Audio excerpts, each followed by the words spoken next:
आज पीएम मोदी केरल, तमिलनाडु और पुडुचेरी में चुनावी रैली करेंगे। बंगाल के नंदीग्राम में अमित शाह और मिथुन का रोड शो होगा। सीएम ममता बनर्जी ने नंदीग्राम में डेरा डाल रखा है। वहीं शुभेंदु अधिकारी के साथ उनकी तीखी नोकझोंक जारी। असम में कांग्रेस के लिए सीएम भूपेश बघेल आज चुनाव प्रचार करेंगे। सीएम भूपेश ने कहा है कि बीजेपी के हाथ से सत्ता निकल चुकी है। उन्होंने असम में कांग्रेस की जीत का दावा किया है। बता दें कि प्रदेश के दिग्गज कांग्रेस नेता असम में प्रचार की बागडोर संभालेंगे। बंगाल में पहले फेज के चुनाव के बाद टीएमसी और बीजेपी के बीच ज़बानी जंग तेज हो गई है। ममता ने नंदीग्राम से बीजेपी और शुभेंदु अधिकारी के परिवार पर निशाना साधा, तो वहीं शुभेंदु ने भी पलटवार किया। ममता ने शुभेंदु को कहा, न घर का रहेगा न घाट का। इस जवाब में शुभेंदु ने ममता पर अल्पसंख्यकों के तुष्टीकरण का आरोप लगाया। डीएमके अध्यक्ष एमके स्टालिन ने वादा किया है कि तमिलनाडु विधानसभा चुनाव में उनकी पार्टी के सत्ता में आने पर राज्य में संशोधित नागरिकता अधिनियम लागू नहीं करने दिया जाएगा। स्टालिन ने सीए के मुद्दे पर संसद में भी भाजपा का समर्थन करने को लेकर राज्य में सत्तारूढ़ अन्नाद्रमुक की आलोचना की। तजाकिस्तान में हार्ट ऑफ एशिया सम्मेलन में 15 देशों के विदेश मंत्री शामिल होंगे और इस मौके पर भारत और पाकिस्तान के विदेश मंत्री भी दुशांबे में हैं और आज के बदले अब माहौल में आमने सामने आ सकते हैं। पाकिस्तान के सकारात्मक बयानों के बाद दोनों देशों के विदेश मंत्री एक ही बैठक में शामिल होंगे। तजाकिस्तान में हार्ट ऑफ एशिया सम्मेलन के लिए भारत और पाकिस्तान के विदेश मंत्री दुशांबे में हैं। दोनों विदेश मंत्रियों की द्विपक्षीय मुलाकात तय नहीं है, लेकिन अचानक मुलाकात से इनकार नहीं किया जा रहा है। याद दिला दें कि सीमा पर युद्ध विराम की बहाली और भारत पाक सिंधु जल आयोग की दिल्ली में बैठक के बाद ये बैठक होने जा रही है। चीन के विदेश मंत्रालय के प्रवक्ता झाओ लिजियान ने कहा कि हम पाकिस्तान और भारत के बीच तत्परता से बातचीत होने को लेकर खुश हैं। उसने संकेत दिया कि क्षेत्रीय शांति, स्थिरता और विकास की दिशा में और अधिक सकारात्मक ऊर्जा लगाने के लिए वो इस्लामाबाद के साथ मिलकर काम करना चाहता है। जम्मू कश्मीर के पूर्व मुख्यमंत्री और पीडीपी चीफ महबूबा मुफ्ती की भारतीय पासपोर्ट के लिए दी गई एप्लीकेशन रद्द हो गई है। जम्मू कश्मीर सीआईडी ने पुलिस वेरिफिकेशन रिपोर्ट में महबूबा को पासपोर्ट नहीं देने के लिए कहा। इसके बाद रीजनल पासपोर्ट ऑफिस ने उन्हें पासपोर्ट जारी करने से इनकार कर दिया। पासपोर्ट रिजेक्ट होने के बाद महबूबा ने केंद्र सरकार पर निशाना साधा। उन्होंने कहा कि सीआईडी ने अपने रिपोर्ट में मुझे देश की सुरक्षा के लिए खतरा बताया है। 2019 के बाद हमें यही सब हासिल हुआ है। महबूबा ने इस मामले पर जम्मू कश्मीर हाईकोर्ट में याचिका दायर की थी, लेकिन कोर्ट ने उसे भी रद्द कर दिया। केंद्र सरकार होली के बाद 12 करोड़ किसानों को खुशखबरी देने वाली है। अगर आपने भी पीएम किसान सम्मान निधि में रजिस्ट्रेशन करा रखा है तो आपके खाते में जल्दी पैसे आने वाले हैं। सरकार पीएम किसान की 8वीं किश्त जारी करेगी। ये किश्त अप्रैल महीने में किसी भी समय आपके खाते में आ सकती है। देर रात लद्दाख की धरती में कंपन महसूस किए गए और भूकंप के इन झटकों से अभी तक किसी भी तरह के जानमाल के नुकसान की खबर नहीं मिली है। रिक्टर पैमाने पर भूकंप की तीव्रता 3.1 रही। नेशनल सेंटर फॉर सिस्मोलॉजी के मुताबिक सोमवार मंगलवार की रात 1 बजे धरती में कंपन महसूस किया गया। स्वेज नहर में करीब सप्ताह भर से फंसे एक मालवाहक जहाज को सोमवार शाम सफलतापूर्वक निकाल लिया गया।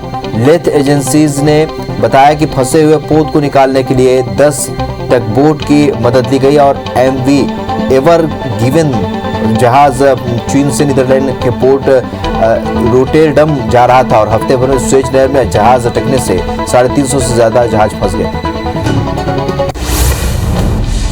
म्यांमार में लोकतंत्र की बहाली के लिए संघर्ष जारी है। यहाँ लोगों पर सेना के बढ़ते अत्याचार पर अमेरिका ने सख्ती दिखाई है। यूएस ने म्यांमार लोकतंत्र की वापसी तक ट्रेड रोकने का फैसला कर लिया है। अमेरिका के साथ ही 12 देशों ने चीफ ऑफ डिफेंस स्टाफ ने भी म्यांमार में सैनिक शासन का विरोध किया। अमेरिका की ट्रेड रिप्रेजेंटेटिव कैथरीन टाई ने सोमवार को बताया कि म्यांमार पर यह कार्रवाई 2013 के ट्रेड एग्रीमेंट को आधार बनाकर की गई। उन्होंने कहा कि हम म्यांमार के उन लोगों के साथ हैं जो लोकतंत्र की वापसी में दिन रात लगे हुए हैं। हम आम लोगों पर अत्याचार करने वाली सेना की निंदा करते हैं। देश भर में कोरोना के साए में होली मनाई गई। मध्य प्रदेश और छत्तीसगढ़ में भी लोगों ने घरों पर रहकर रंगों का त्योहार परिवार के साथ सेलिब्रेट किया। लोगों ने घरों और सोसाइटियों में गाइडलाइन का पालन करते हुए होली मनाई। पत्थलगांव में महुआ बीनने गई महिला को हाथी ने कुचल दिया। हाथी के कुचलने से महिला की मौके पर ही मौत हो गई। उधर अंबिकापुर के मैनपाट के ललैया गांव में हाथी का शव मिला। महाराष्ट्र के गढ़चिरौली में पुलिस नक्सली के बीच आमना सामना हो गया और इस मुठभेड़ में 2 महिला समेत 5 नक्सलियों को ढेर कर दिया गया। पुलिस को मौके से कई हथियार मिले हैं, साथ ही भारी मात्रा में नक्सली सामान भी बरामद हुआ है। रायपुर के शिवनगर विश्वकर्मा चौक इलाके में भारी बलवा हुआ। 2 गुटों के बीच भिड़ंत में 6 लोग घायल हो गए। आपसी विवाद में दोनों गुटों में जमकर लाठी डंडे चले। इसमें धारदार हथियार का भी इस्तेमाल करने की खबर है। पूरे मामले की जांच में पुलिस जुटी है। दुनिया भर में कोरोना संक्रमितों का आंकड़ा 12 करोड़ 82 लाख को पार कर गया है। वहीं 28 लाख 3 हजार मरीजों की मौत हो चुकी है। दुनिया भर में 10 करोड़ 34 लाख मरीज कोरोना को हराकर स्वस्थ हो चुके हैं। हालांकि दुनिया में 2 करोड़ 19 लाख एक्टिव मरीजों का इलाज जारी है। संक्रमण के मामले में अमेरिका और ब्राजील के बाद भारत तीसरे नंबर पर है। देश में कोरोना की दूसरी लहर के बाद एक दिन में 56,119 नए केस सामने आए हैं। कोरोना केस 1 करोड़ 20 लाख के पार पहुंच चुके हैं तो 266 नई मौत से अब तक 1,62,881 मरीजों की मौत हुई है। संक्रमण के मामले में भारत दुनिया में तीसरे नंबर पर पहुंच चुका है। देश में 24 घंटे में 36,983 मरीज ठीक हुए। भारत में कोरोना वायरस के मामलों में इस हफ्ते 51% का इजाफा हुआ है। आंकड़ों के मुताबिक 22 से 28 मार्च के पहले सप्ताह में कोरोना के 1,30,000 अधिक मरीज मिले। वहीं 7 दिनों में कोरोना मरीजों की संख्या में इतनी बढ़ोतरी पहले कभी नहीं देखी गई। इसी तरह 1875 मौत के साथ ही मौत के मामलों में 51% की वृद्धि देखने को मिली।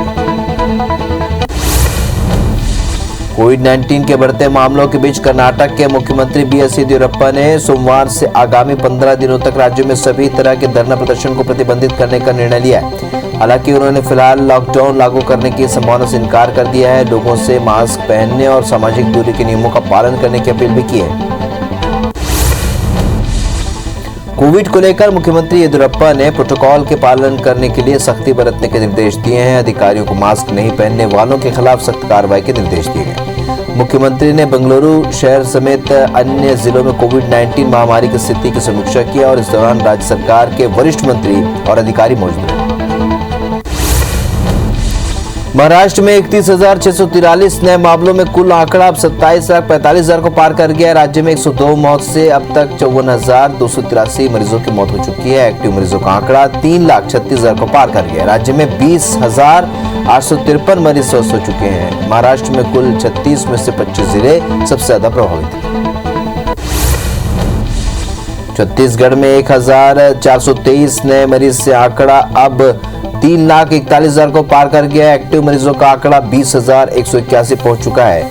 20 मरीजों की मौत से अब तक 4,096 लोगों की मौत हुई है। 461 मरीजों की डिस्चार्ज होने से कुल आंकड़ा 3,17,000 को पार कर गया है। रायपुर में 442, दुर्ग में 509 और बिलासपुर में 95 नए मरीज मिले।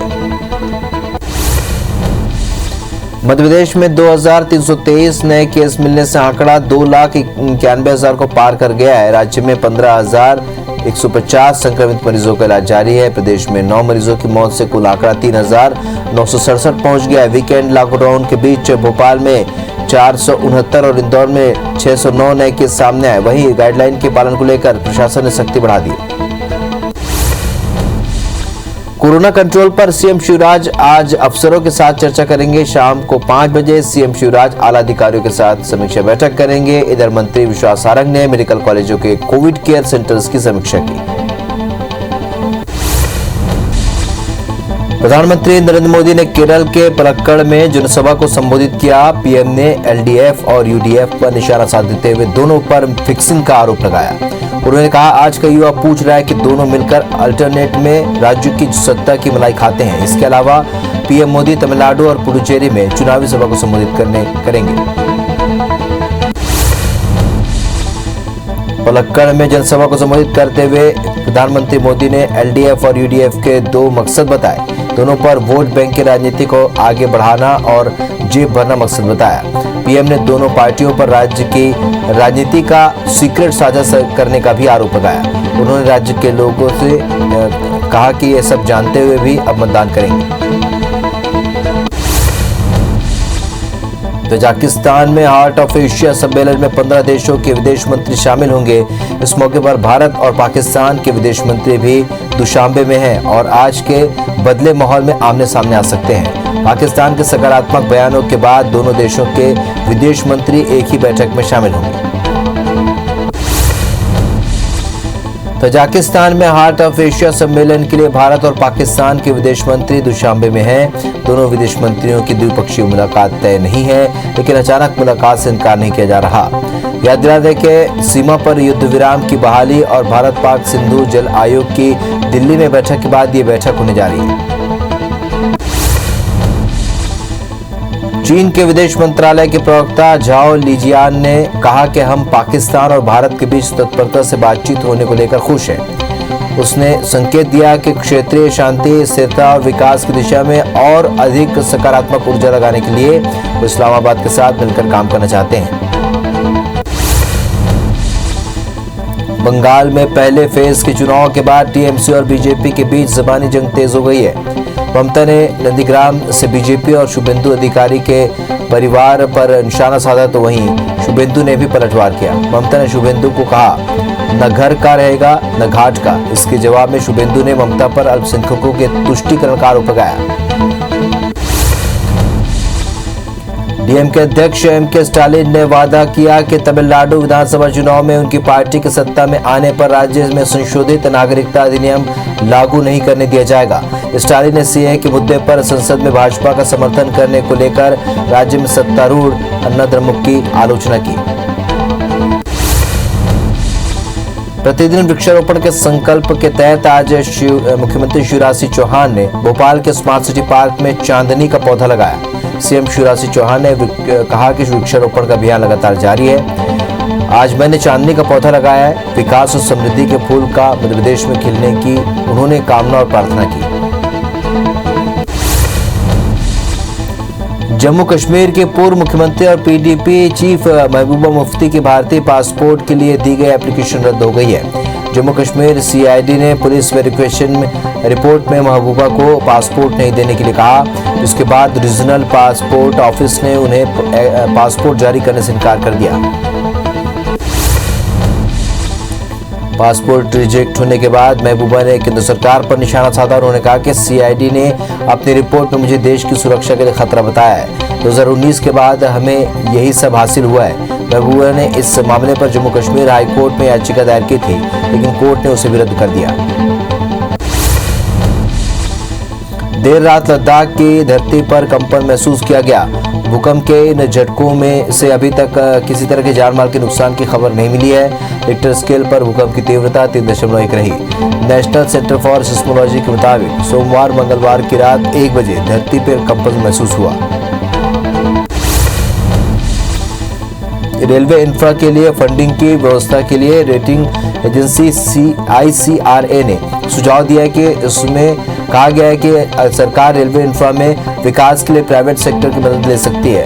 इंफ्रा के ग्रुप हेड शुभम जैन ने कहा कि रेलवे इंफ्रा के लिए फंड की व्यवस्था राज्य सरकारों के साथ ज्वाइंट वेंचर स्थापित कर प्रयास कर सकती है।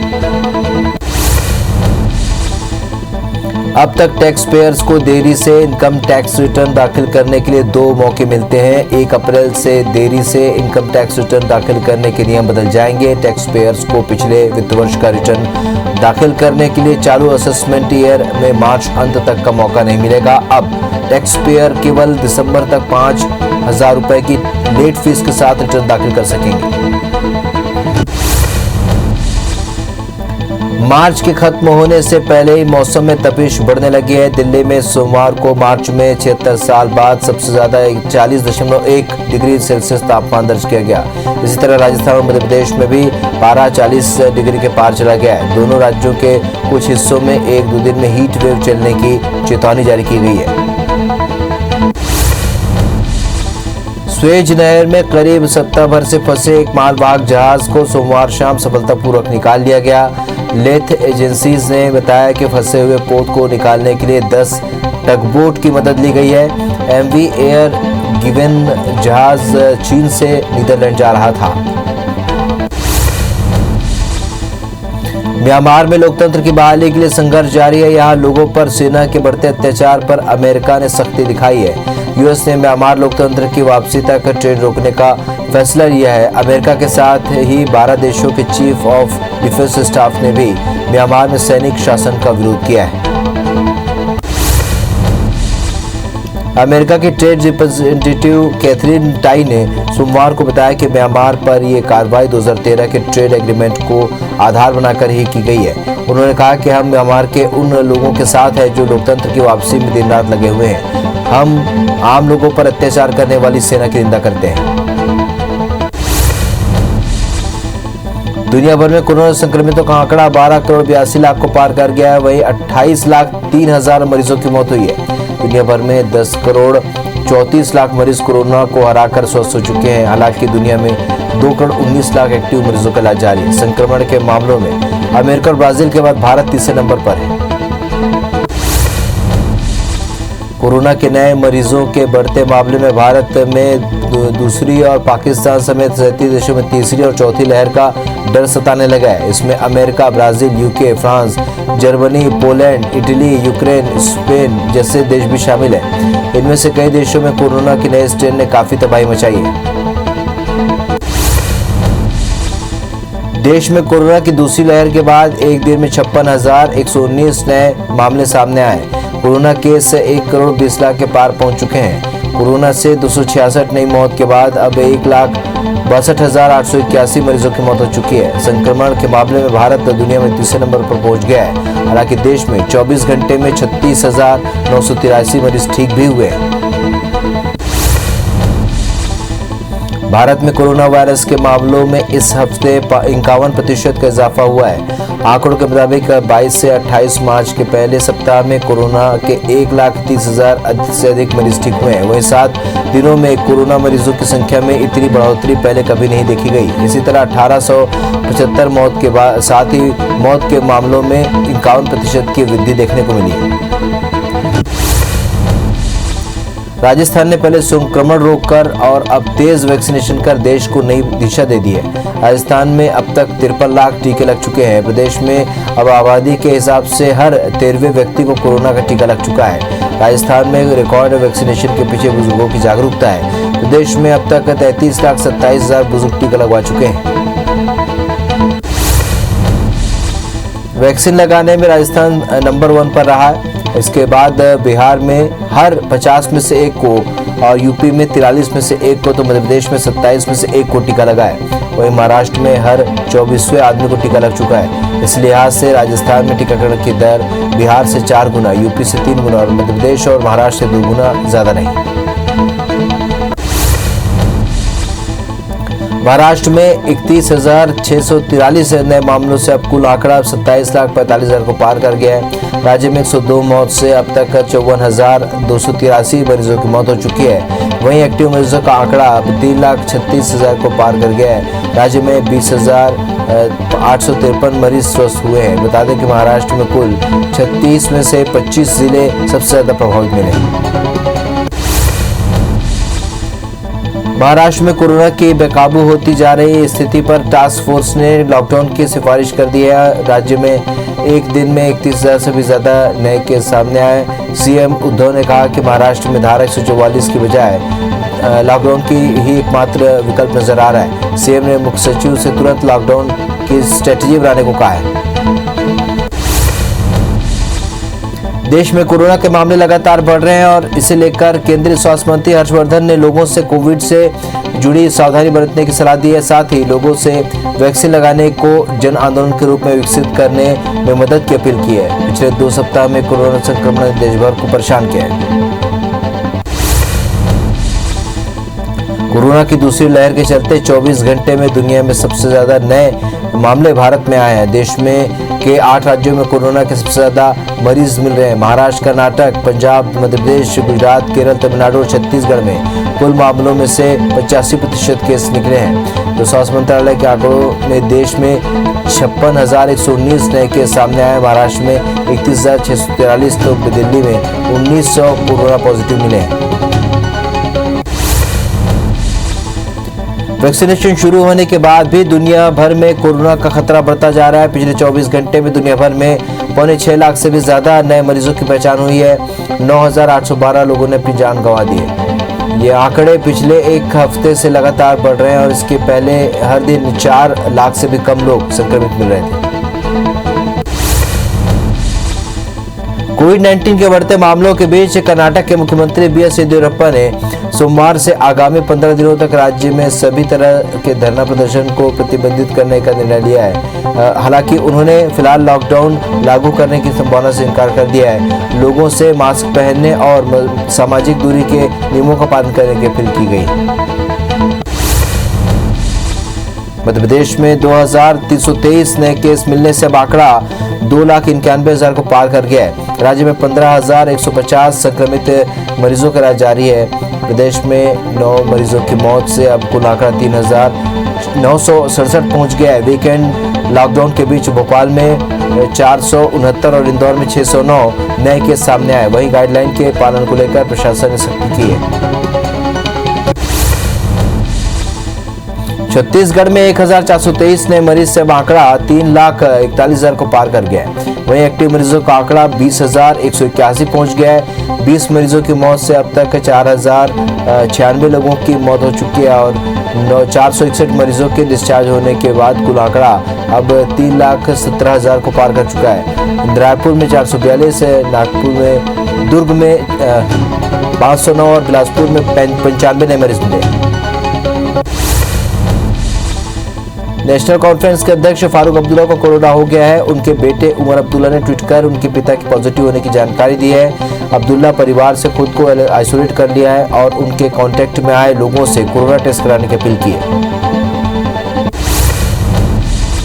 देश में होली के मार्केट पर कोरोना का बड़ा इफेक्ट पड़ा है। देश में 35,000 करोड़ रुपए के व्यापार का नुकसान हुआ है। Confederation of all India traders ने कोरोना से सहमे बाजार के आंकड़े जारी किए हैं। कोरोना के चलते अस्थायी रोजगार पर भी असर पड़ा है। कोरोना पर लागू सख्त निर्देशों की धज्जियां बेटमा के नजदीक द ग्रैंड हिमाचल में उड़ाई गई। यहाँ होली पर सैकड़ों लोगों का रिसोर्ट में जमावड़ा लगा था, जिसकी शिकायत कलेक्टर मनीष सिंह रिसोर्ट को सील करने की कार्रवाई की है। तहसीलदार देपालपुर के रिसोर्ट में 2,000 लोग पार्टी कर रहे थे और वहीं एक दंपति के साथ मारपीट की शिकायत बेटमा थाने पर की गई। जांजगीर चांपा की डबरा पुलिस ने एसबीआई के एटीएम में चोरी की नीयत से घुसकर तोड़फोड़ के आरोपी बदमाश को गिरफ्तार कर लिया है। 28 से 29 मार्च की दरमियानी रात तक ज्ञात शख्स ने एटीएम में चोरी की नीयत से तोड़फोड़ की थी। मामले में आरोपी राजकिशन चौहान को पुलिस ने गिरफ्तार कर तोड़फोड़ में प्रयुक्त औजार को भी जब्त कर लिया है। जांजगीर चांपा की बलौदा पुलिस ने वृद्ध महिला से मारपीट कर जेवर की लूट के आरोपी को गिरफ्तार किया और उसे न्यायिक हिरासत में जेल भेज दिया है। खरबंदा निवासी बहोरी कश्यप ने 27 मार्च को परसदा के 80 वर्षीय भूरीबाई मानिकपुरी से मारपीट कर उसके गहने लूट लिए थे। पुलिस ने लूटे गए जेवर को बरामद कर लिया।